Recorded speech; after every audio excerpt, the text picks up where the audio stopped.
Welcome to Stuff You Should Know, a production of iHeartRadio.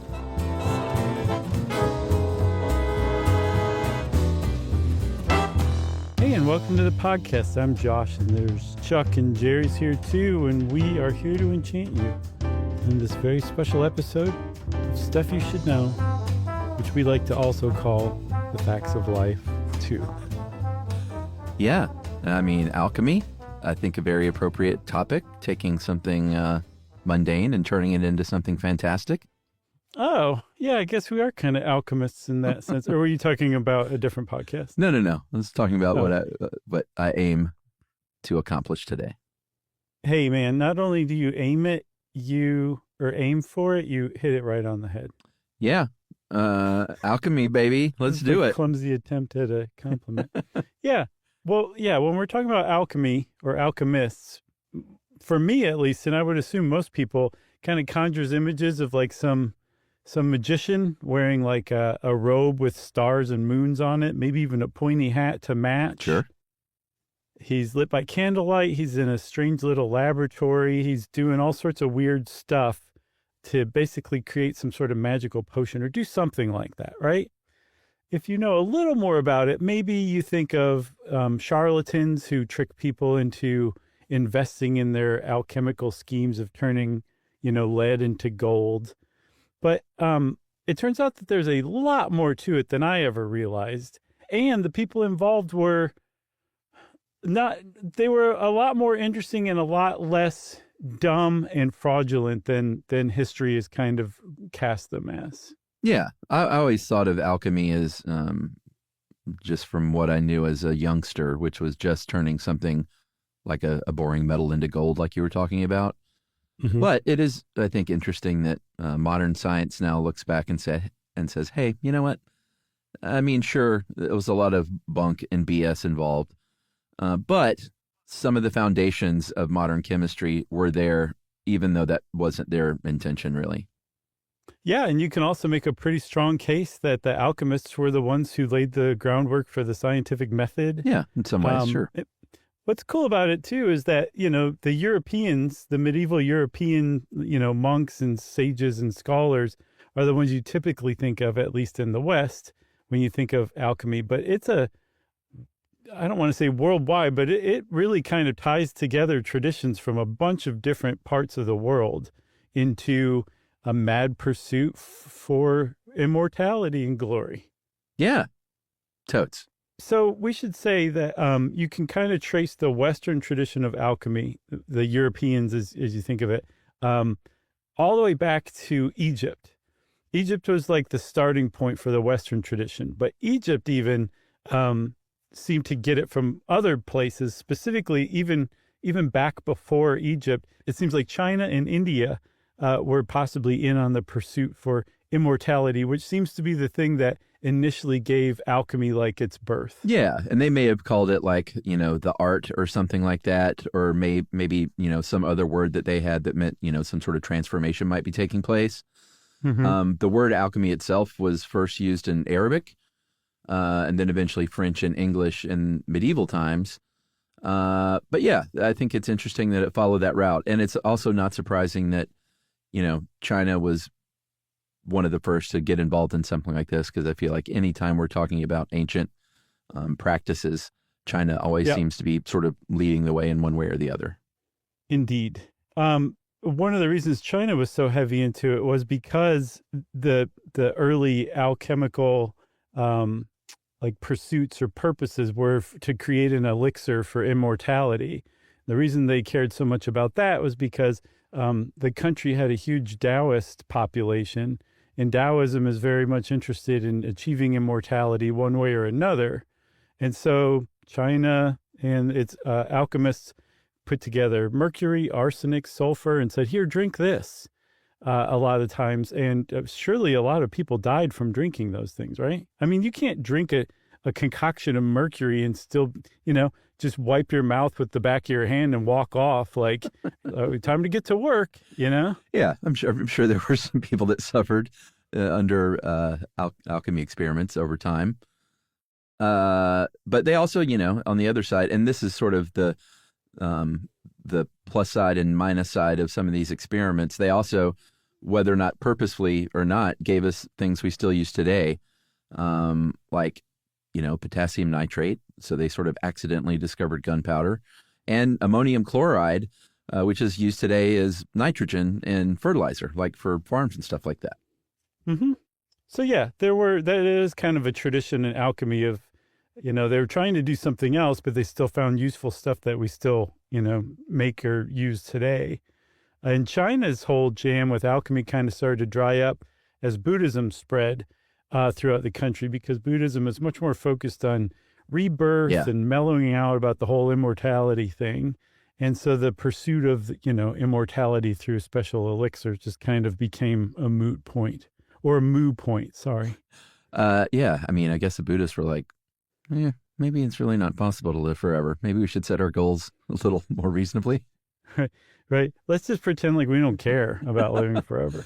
As far as India goes, they were also not seeking immortality, and they were also kind of like post-Buddhist China, like, let's try and promote health, let's try and cure some disease. Maybe we can try and transfer something into gold. But, you'll see that kind of popping up. That's why I think a lot of people, the first thing they think of is turning something into gold, because that was the pursuit of a lot of alchemists, because gold was so revered, either as like, the best metal.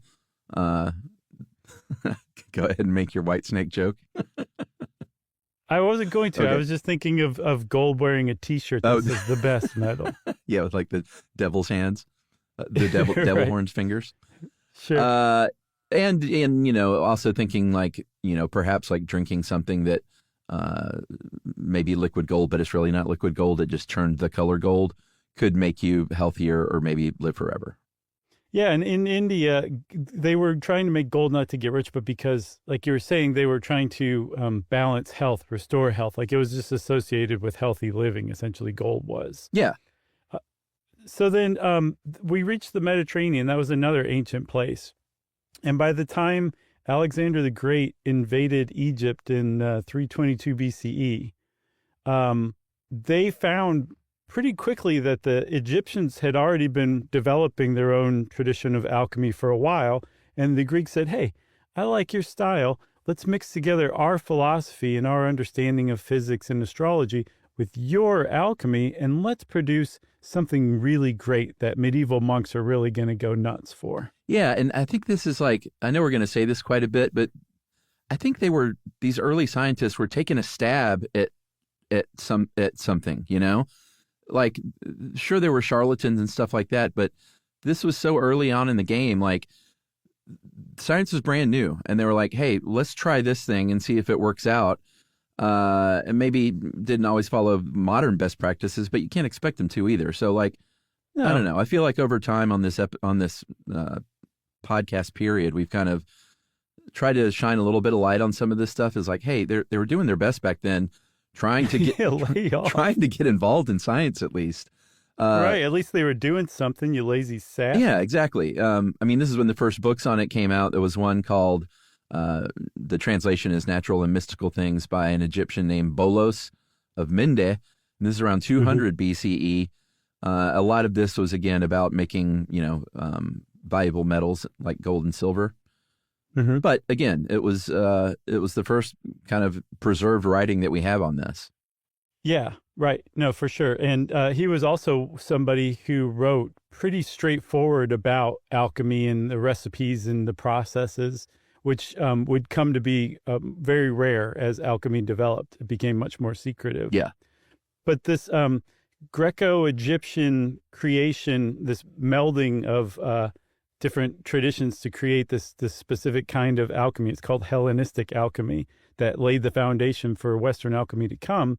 One of the other big things that came out of it, or another indicator of how important it was, is there was this kind of legendary figure that developed among the medieval alchemists, the monks. His name was Hermes Trismegistos. It's a great name. Not a good hotel check-in name, but it's a great name regardless. Could you spell it again, sir? Right. Like, how many times are you going to hear that? Right, and you would say it just like that too, like real uncertain Yeah. and unsteady, Uh-huh. like Hermes Trismegistos, Right. I think. So it was a combination, a straight up combination of Thoth or Toth, I think Thoth, the Egyptian god who invented writing, the one with the ibis bird head, Yeah. and Hermes, the Greek messenger of the gods. Like this was a complete syncretization of those two. And later medieval monks would ascribe like alchemical texts to having been written by Hermes T. Yeah. Hermes T. That's a better check-in name by far. Really? Is that TEA, sir, or TEE? I think it means like Hermes third the best. Oh. I think is what Trismegistos translates to. All right. That's pretty good. And this is one of those episodes too, Chuck, where when we say words, we might accidentally cause something to go poof and Right. something either appears or disappears. So everybody be prepared for something to vanish. Yeah, I agree. And no one knew it, that, like when you look back on stuff like this, it's kind of hard to parse out like who was first, who was influencing who. It's just sort of spread around the world. There is a theory that India's belief system was basically just sort of brought over as maybe not as a book, but brought over wholesale from Proto-Aryans in Central Asia, and they were in the area between 4,000 and 5,000 years ago. So it's I don't know if there's a lot to be gained from sort of debating who was coming up with what first. Right. Yeah. Yeah. I mean, it doesn't really matter. It's those historians. They're kind of fixated Sure. on that kind of thing.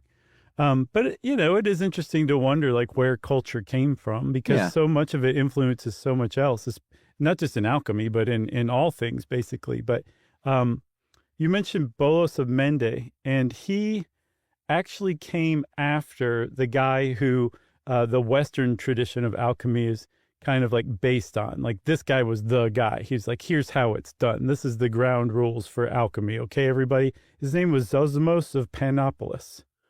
And Zosimos of Panopolis wrote something like 28 books on alchemy.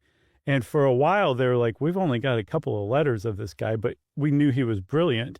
Apparently, they've been finding his stuff all over the Arabic world in libraries that they didn't realize they had it before. But a lot of his writings have recently been rediscovered. Yeah, and his stuff, he's another one of those that was pretty detailed in his writing, and to have like stuff like this preserved is pretty amazing. He was, because he was an alchemist, obviously transforming metals or trying to transform metals. But he, like I said, he was pretty specific. He would have write-ups on like exactly what tools he was using, on what methods he was using. A lot of this stuff was obviously repurposed from the kitchen, like kind of cooking stuff or maybe craft work, not the band, but crafting and like a bedazzler. Yeah, like a bedazzler or perfume making. And he credited a lot of this stuff with a Jewish woman named Maria. And he was like, I've taken a lot of her methods, and a lot of her methods also transferred over to early methods of cooking, like, French and Italian cooking methods. Yeah, like a water bath, a bain-marie or a bagno Maria is, when you melt chocolate chips in a pan that's inside a pan that has water in it. Yeah, so you don't scorch it, right? Exactly. You can thank the Jewish woman named Maria, who has lost to history aside from Zosimos of Panopolis' writings, but she apparently taught him. Yeah, and he said, hey, you can use a lot of this stuff to not make gold from lead. Yeah, I mean, he definitely came up with some processes that he figured out himself. And like you said, these people were taking a stab at it. They were like, what happens if I do this? And what happens if I try that same thing with a different metal or a different powder or something like that? So they were experimenting. They were starting the beginnings of experimentation that would lead to what we understand it as a science. Zosimos was doing this. Like, he was one of the first to do this.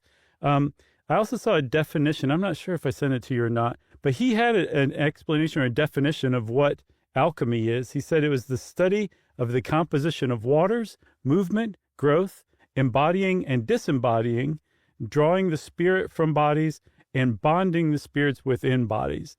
And what he was saying, like, if you stop and think about it, it's actually pretty comprehensible. Yeah. He's saying alchemy is the study of, all the things we've observed about the world around us, trying to figure out how that stuff works. Like, how does a soul come into a body and become attached to it? How does it leave it after death? What's the deal with water?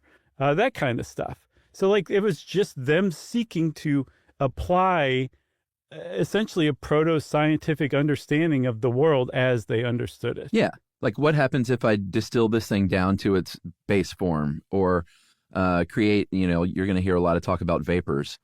Like, boil something or heat something to create a vapor and then smash it together with this thing. And now I've just learned, I'm trying to make gold maybe, but I've all of a sudden discovered that it changes properties of both materials if I combine these two things.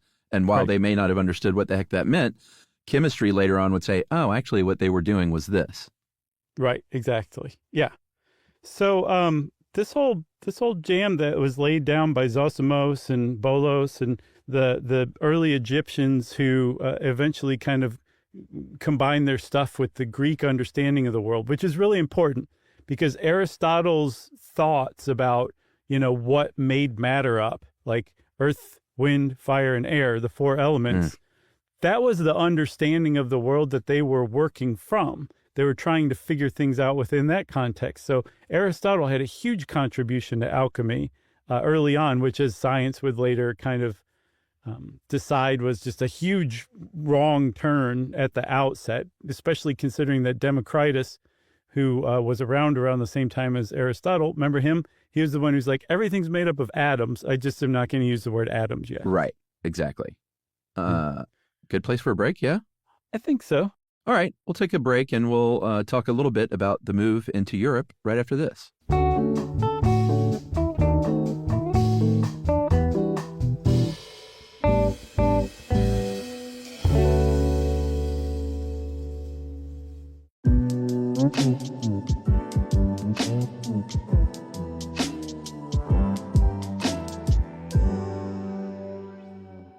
Okay, Chuck, so things were just kind of hanging around from, 300s BCE, where the Egyptians and the Greeks had kind of come together and created that version of alchemy. And eventually the Arab world started to rise and it started to go over here and go over there. And wherever it went, it kind of took this and that from each culture that it found interesting. And one of the things that they did, they showed up in Egypt and they said, hey, I like this alchemy stuff you guys have been doing for the last few hundred years. Teach that to us. And that actually helped lay the groundwork for the incredible amount of learning that took place around this time in the Arab world. Yeah, and, logging stuff, describing stuff that would later on, again, lay the foundation for legit chemists of the future. And one of their theories was that production of different kinds of matter starts out basically, with the basics, which are heat, coldness, dryness, moisture, and combining these in different ways are going to have different outcomes.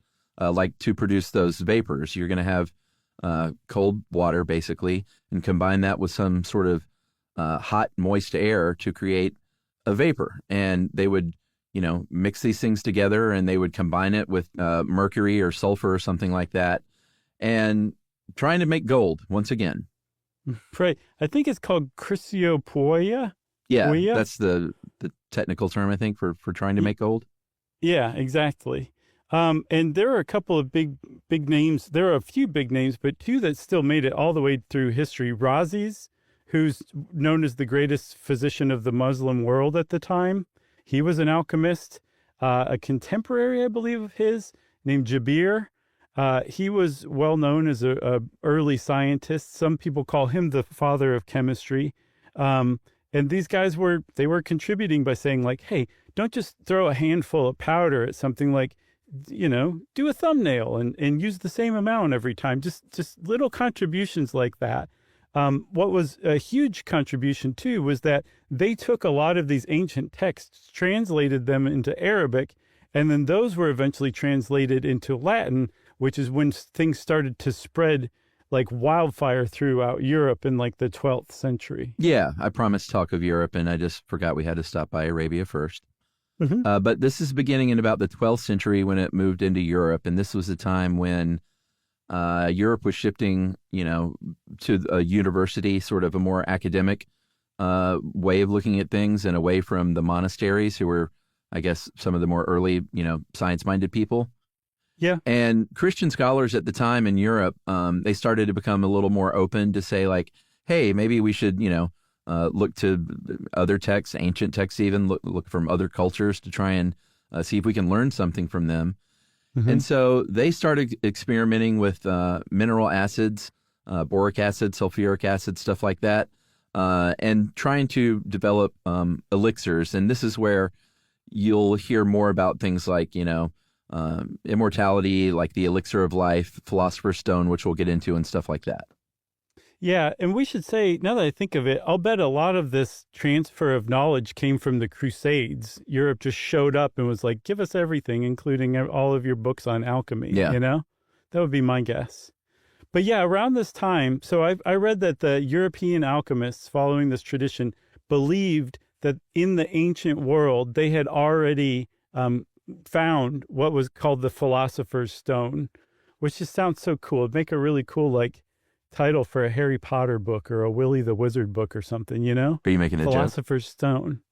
No, I think it's just kind of like, it fits naturally, Well, that was the original title of the Harry Potter book, Yeah, Sorcerer's Stone. Okay. That's why I asked if you were joking. Not the Sorcerer's Stone, it's the Philosopher's Stone, wasn't it? No, they changed it to the Sorcerer's Stone from the Philosopher's Stone. God, what a ripoff. Okay, well, we're talking about the Philosopher's Stone, and that was a term for this substance that supposedly was all over the place, but we just didn't recognize the magical properties of it. That you could turn immediately anything into like gold or whatever the perfect version of that thing was. Because that was the thing. Gold to the alchemists was the perfect version of a metal. And all other metals, whether it's lead, tin, silver, whatever, we're seeing them in the process of moving naturally into gold. That's how they understood it. What they were trying to do is figure out how those processes worked so they could speed it up, right? Yeah. And do it by that's where they got the idea of taking lead and turning it into gold. That's what they were trying to do, was move lead into its more perfect natural state, which was gold. And the way that they thought you could do that was with the Philosopher's Stone, which would make that happen automatically. Yeah, and you mentioned earlier that that they would operate a little more in secrecy later on, and this is kind of where we are now. Is they would operate, maybe they would have their apprentices and stuff like that, but it was kind of shrouded in secrecy a lot of times. Mm-hmm. They would use like codes and symbols and metaphor and stuff when they were like recording their experiments, and there were a handful of European alchemists that we should probably go over a little bit. The first of which is Albertus Magnus, or Albert the Great. He was a German philosopher in the 13th century, and he was a friar, a Dominican friar. And he studied the work of these Arab alchemists because, like we said, it kind of came over from there. And the ancient Greek philosophers, which, as we mentioned, kind of melded those two worlds of philosophy and science, or this kind of science. Right. So there was another guy. I mean, there's a bunch that we could talk about. John Dee, Arthur Dee, Roger Bacon, they were all alchemists who contributed to our understanding of the world. One I hadn't heard of was Jean de Roquetelade. Jean de Roquetelade. I think I got it that second time. It sounds good to me, but German is my non-specialty. He was trying to figure out chrysopoeia, which is, again, transforming things into gold. The thing is, and this is a really good example or way to point this out, he was a Franciscan monk. He didn't care anything about getting rich. As a matter of fact, he had taken a vow of poverty. So many times the alchemists are like, all they wanted to do was like just make gold and be rich. They were just greedy magicians, essentially. Yeah. No, that's not the case. They wanted to create gold to end poverty. They wanted to find the elixir of life to end disease. Like, they had really big goals that they were trying to reach. And he was a good example of that. He wanted to give the Catholic Church the ability to make gold so that they could fund themselves better, essentially. Yeah. I took a vow of poverty in my 20s. I think you did too. Oh, yeah. Yeah. It was forced on me. So one of the things that he did too, which is pretty interesting, I think, is God talked about sort of distilling things down to their purest form. Mm-hmm. He did that with booze, and he distilled it down to aqua. How would you pronounce that? Vita? Aqua vitae. Aqua vitae. He called it the fifth essence of wine, or the quinta essentia. And this goes back to Aristotle again, this idea that, it's something different than those four classical elements that we're talking about. And I forgot how you pronounce his name, but let's just call him Dr. R, said that, hey, when I create this distilled wine down to its purest form of alcohol, and I put meat in that stuff, the meat just kind of stays like it is. It stops its decay. And he didn't think he had tapped into a new way to preserve meat.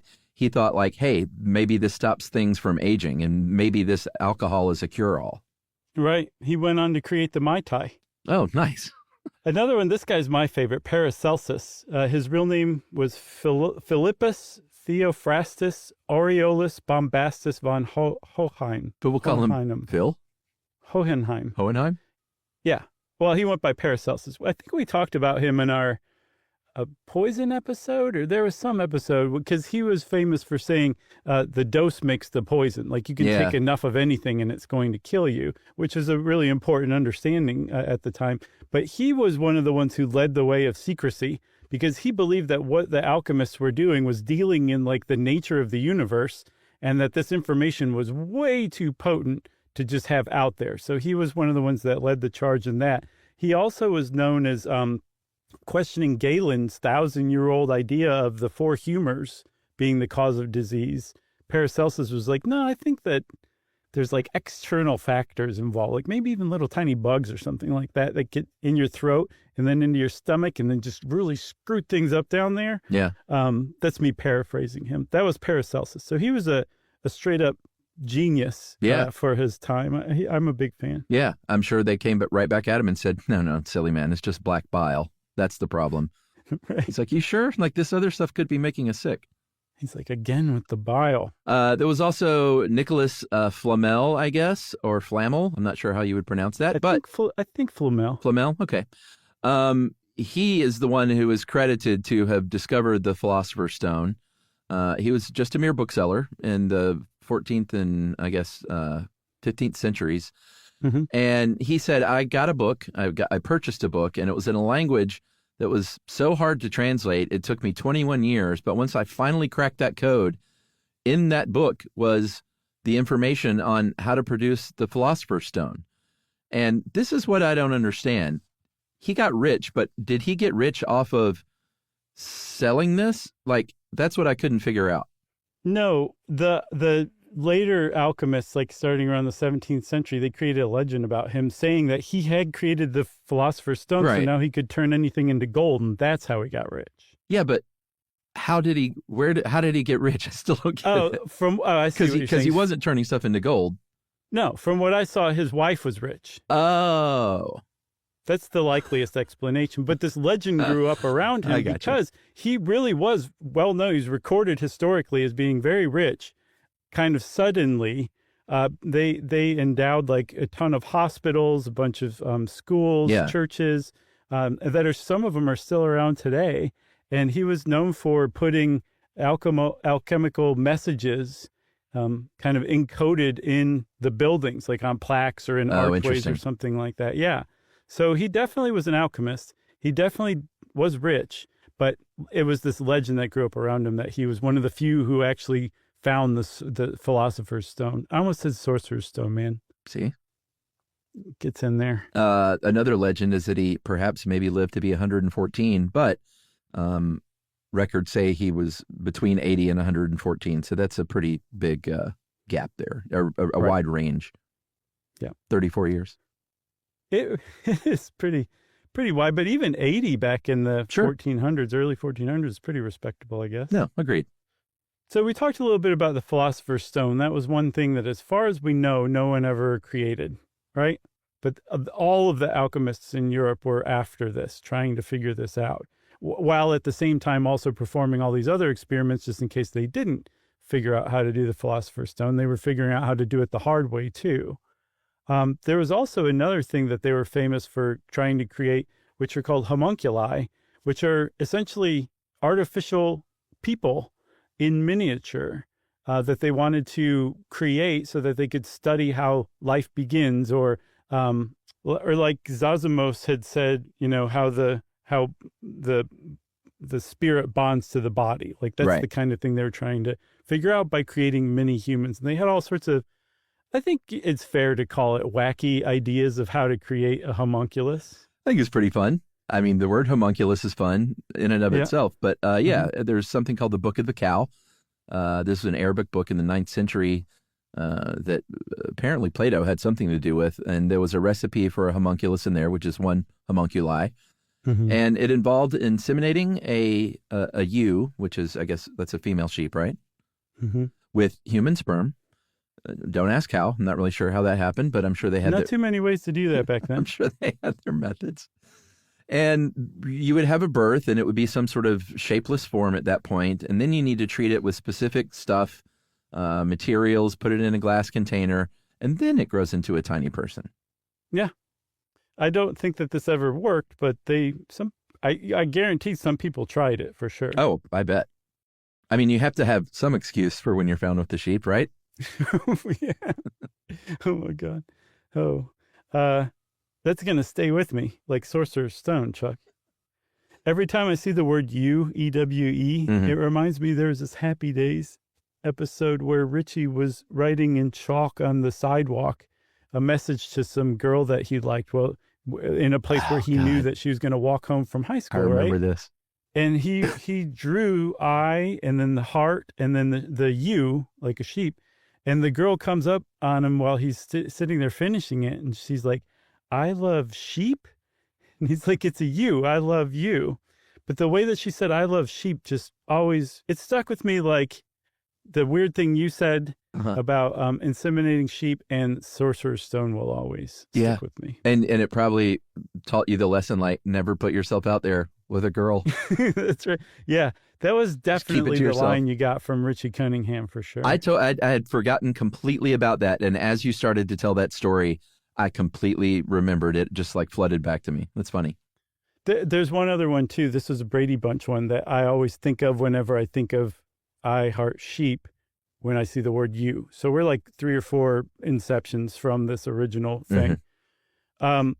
There was a Brady Bunch where Greg and his friends stole a rival school's mascot, which was a goat.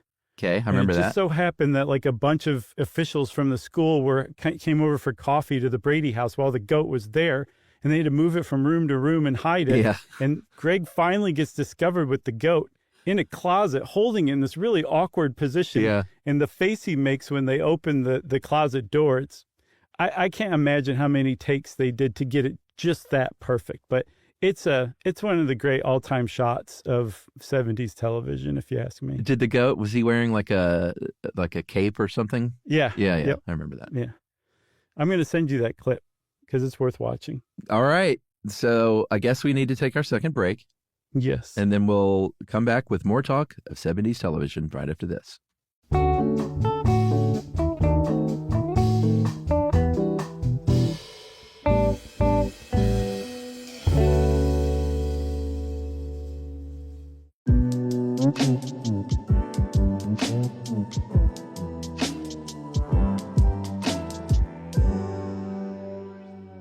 All right. So we have talked, sort of hinted at the fact that Alchemy is not looked back as it was for many years. And there's a more modern sort of view of it as like that, hey, they were doing the best they can. At least that's what Chuck said.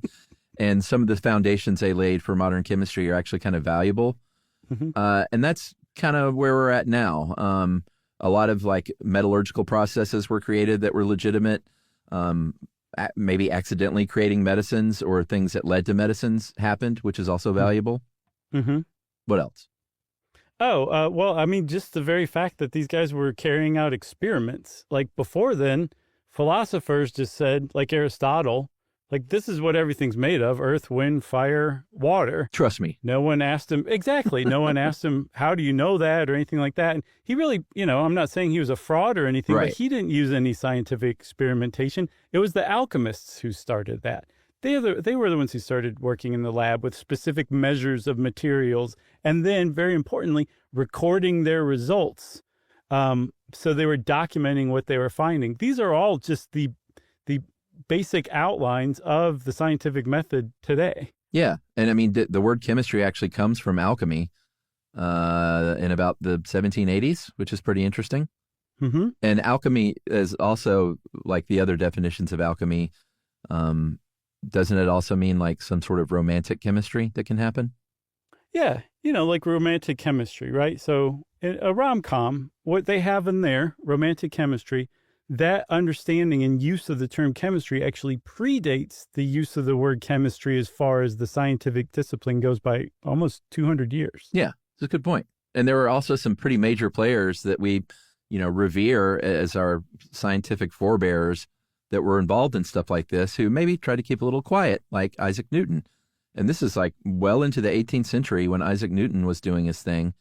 Mm-hmm. And he was like, yeah, maybe we could make gold from other materials. And maybe I'm not going to, I'm also into some occult and spiritual concepts, but I'm going to kind of play that down and keep that all under the table for now. And it will only be discovered later. Yeah. Underneath his ruffled, puffy pirate shirt, he had the best metal T-shirt on. Well, and people that were in charge of sort of keeping up with his story and his records, they kind of buried that stuff over the years to protect his image, didn't they? Yeah. Newton was such a genius that he was pursuing two lines of inquiry into the nature of the universe. One, like the physics genius, the mathematician that we know and love as like the world's first true scientist. Mm-hmm. At the same time, he was pursuing alchemy as well.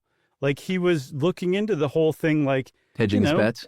Yeah, essentially, he was trying to figure it out. He apparently believed, or his papers said, that he thought alchemy was this ancient wisdom that God had directly given humans, and that alchemists were figuring out, were learning, like that this was like a divine delivery of like knowledge, essentially. And like you said, his papers were kept private just to preserve his image for centuries. And then finally they started to get published and people started to understand him a little more. And I saw a really interesting quote at some point that one of his biographers said that Isaac Newton was not the first scientist. Mm-hmm. He was the last alchemist. Whoa. Yeah. And I mean, it doesn't necessarily make sense to you when you first hear it, but it's very much like how, say a bird evolved out of a dinosaur bird. The dinosaur bird was not a true bird. The first bird was the first true bird. Yeah. And in that same way, the point they were making was Newton was the thing that the first real scientists evolved out of, but he was not that. He was part alchemist too. Yeah, it's a good point. There were, even some more modern world leaders that were like, these guys were trying to make gold and I know it didn't work out, but like maybe we could try because it'd be great if we had a lot of gold. Mm-hmm. Maximilian II and Rudolph II, and this was 16th and 17th century Holy Roman Empire stuff where they were like, hey, why don't we just sort of help financially support these alchemists? Because you never know. Maybe they can tap into this elixir of life or get us untold amounts of gold. Yeah. I also saw Henry VI not only gave some, like I think 15 or 16 alchemists official royal licenses to produce alchemical gold. He took what they used and minted it into coins. So supposedly there are coins. Gold. No, it was a combination of mercury and copper sulfate with a little bit of water, and it produces some alloy once you clean it up that looks a lot like gold, but it's much lighter. There's coins out there still today to collect that were basically alchemy gold that Henry the Sixth commissioned, and that Britain's gold coins were made out of for a little while. Which, ironically, are probably worth a lot of money. I would guess so. And that is ironic, isn't it? Yeah, a little bit. Don't you think? Yeah. I would even say more than a little bit. I'd say a lot of it. Okay. The Académie Royale des Sciences in France was founded in 1666, and that's when they said, all right, this Philosopher's Stone stuff is not going to be in our curriculum anymore. Mm-hmm. We're not going to look at astrology. We're going to move into the modern era of the 17th century version of the modern era. And that's what they did. They kind of shut all that stuff down as like the official scientific, as far as official scientific pursuit academically goes. Yeah. And the whole thing kind of continued on. The 19th century still had alchemists in it. The upshot of that whole thing was that they were frauds, charlatans, and they were really the ones who gave alchemy a bad name to our modern ears. But also science, when it really developed, it had a tendency to turn on its predecessors, the things that it evolved out of, like witches, herbalists, that kind of thing.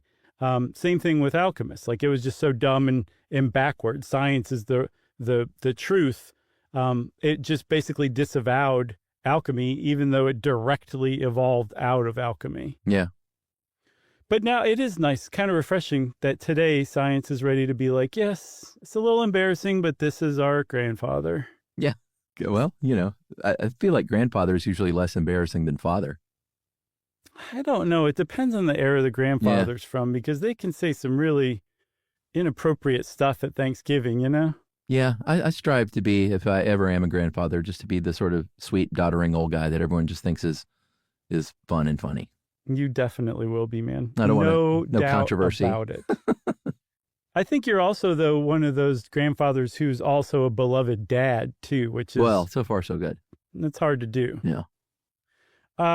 One more thing about alchemy. When I was studying, listened to a bunch of dungeon synth. I know I've mentioned it before. Okay. But in particular, I was listening to albums by Witchbolt. Okay. It's really good stuff, man. Yeah? If you're into any kind of like instrumental synth music, I am. you could do a lot worse than listening to Witchbolt. All right. And then it also jogged my memory. When I mentioned dungeon synth a couple of years ago, we got an email from somebody named The Lone Enchanter, who has a dungeon synth label called High Mage Productions. And you can go check them out on Bandcamp. But they sent us a couple of jingles that apparently were lost, because I sent them to Jerry, and she's like, I have never heard either of these. So we can look for some High Mage production jingles coming in the future. Thank you very much for that. Fantastic. I'm going to check out Witchbolt. What a great name. It really is. And their album covers are amazing, too. Oh, I bet. Okay, well, that's it for Alchemy, everybody. We did it, Chuck, and we're done. And that means it's time for listener mail. This is a correction on me. I can't believe I missed this. I feel like a dummy. Hey, guys, when you mentioned Heavy Metal Parking Lot on the Sunset Strip episode, the greatest heavy metal short documentary of all time, Chuck attributed it to Penelope Spheris.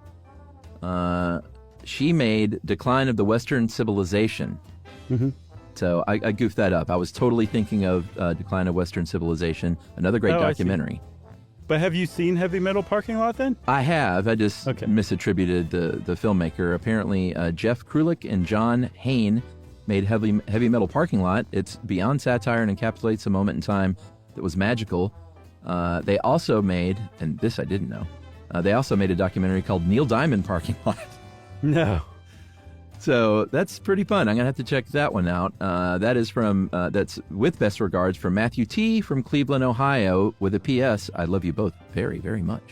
Thanks a lot, Matthew T. Right back at you. And if you want to be like Matthew T. and correct Chuck loves that kind of thing, you can wrap it up, spank it on the bottom as an email, and send it off to stuffpodcast@iheartradio.com. Stuff You Should Know is a production of iHeartRadio. For more podcasts from iHeartRadio, visit the iHeartRadio app, Apple Podcasts, or wherever you listen to your favorite shows.